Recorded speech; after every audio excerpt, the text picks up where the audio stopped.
అనుకుంటున్నారా? ఏమర్థమైంది?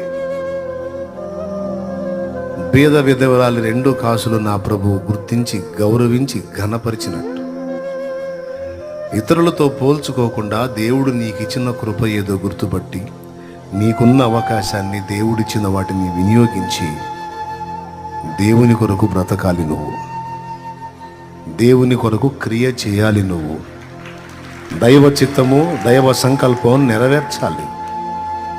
షాలేం రాజన్న కారణ జన్ముడైతే నువ్వు అనవసరంగా పుట్టావయింది. షాలేం రాజన్న జన్మకు ఒక కారణం ఉంటే నీ జన్మకు కూడా ఒక కారణం ఉంది బాబు.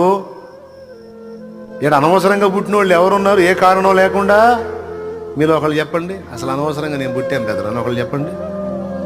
ఒక్కటే తన్నుదంతాడు దేవుడు నిన్ను. స్తోత్రం.